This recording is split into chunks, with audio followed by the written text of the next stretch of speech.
Hey, what's going on, Flame Traders? The Masked Charizard here, and today I'm doing a bit of a different video. So, as some of you might know, the 14th book in the Wings of Fire series came out earlier today. So, I read it in like 2 hours before my school started, and I decided to do a bit of a review on it. So, I'm not going to be talking about too much, just like what I was thinking before I read it, some character development, the plot of the story, and what I was thinking after I read it. So, pretty big spoiler warning, but anyway, let's just start with my thoughts before I read it. So, I started Wings of Fire about, 6 months ago? So the Poison Jungle was already out, and those 13 books were the only ones. And the first book I read was actually Dragon Slayer, and the epilogue of that book has always confused me because it's like, okay, well, if you want to control this girl who controls dragons, shouldn't we see you attempting to do that? So I'm hoping there's gonna be a Dragon Slayer 2 announced soon or something, or maybe if they even get a cameo here, I'd be happy. Also, I'm really hoping Snowfall has just a bit more personality than what I've seen so far. So my hopes aren't really too high, but I want the book to be at least decent. Also, I think Riptide might be the protagonist for book 15. So, Snowfall changed a lot over the course of the book. At first, I was worried because Snowfall was sort of just Nightwing evil, Other Tribe bad, Icewing good. And then I got worried when she started just layering magic on herself because of weird rainbow dragons coming to her shores, but didn't really escalate, so it was fine. And I like how they sort of kept with the half trend of the main character having a dragon that's sort of like an assistant. Like Clay had Peril, kinda. Tsunami had Anemone, kinda. Glory didn't really have anybody. Starflight had Fatespeaker, and Sunny didn't really have anybody. And then Arc 2 came, and they sorta continued this more or less because, like, Moon was with Kibble a lot. Then Winter, he was, well, at first he was with Moon, and then he went back to the Ice Kingdom with Hailstorm. So I'd say Hailstorm is his partner in the book. Then there's Peril. Her partner was like mainly Turtle, but then she went to Queen Scarlet's palace and didn't really have anyone. And then book 9, Turtle, he was pretty much by himself. Well, no, he also had Anemone and Kinkajou. So, yeah. And then book 10, Kibble, Winter. So, yeah. So, I'm glad.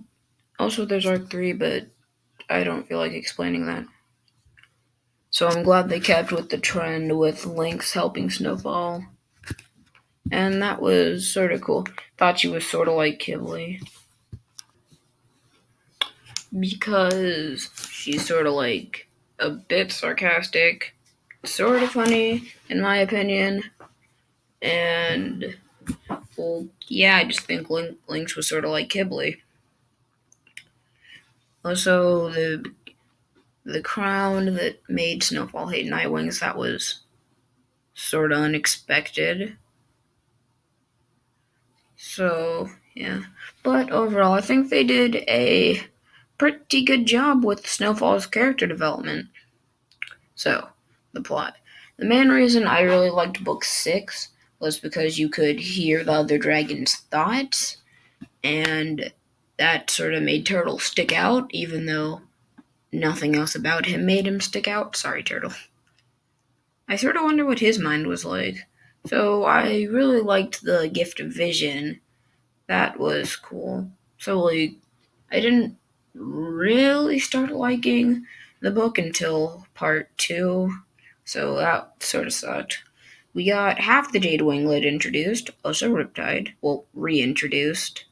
But the thing that made me happy the most was Ren and Sky coming back and being characters again. So as soon as Winter's scavenger was said to make dragon noises, I was sort of like, oh my gosh, yes, is this time. But it was also said that they didn't really say anything, just made dragon noises. So that sort of sucked. And then when Sky came, we didn't get his name, and it was just described as pale orange, so thought he was a sandwing. And then he started talking about snails, and I was like, oh, that's Sky. Sky has a character in this book, so that made me really happy. And we got a few options for who the protagonist of book 15 is going to be. Although I'm pretty sure we all know that it's just gonna be Sky. Sadly, not Riptide. So I think that was cool. Also, the ending with Jeroboam's whole story, I think that was cool. The epilogue was weird, though. Must have been a bit worried about you must sacrifice dragon to the abyss, or everyone you love will die. Like, uh, that, that's worrying. Anyways, so after reading the book, which like I couldn't really read it well because deadlines and stuff. I thought it was sort of cool the way they spaced it and like other dragon stories. So yeah, that was cool. So I was mainly just glad we figured out Snowfall's personality was more than what it seemed to be. Also, Ren, Sky, Daffodil all coming back. Ivy hasn't, though. I don't really know what happened to Ivy. It sounded like she wasn't dead, so that's good. Oh, if I had to critique some things, I would say maybe make Snowfall a bit less how do I say this? Bratty near the beginning of the book. Because like she had the crown off, but I guess it was sort of an everlasting effect. Well, not it sort of just wore off over time. So she was like, "Oh God, Nightwing's Rainbow Dragons." So that, yeah, I just wish they could have toned that down a little bit.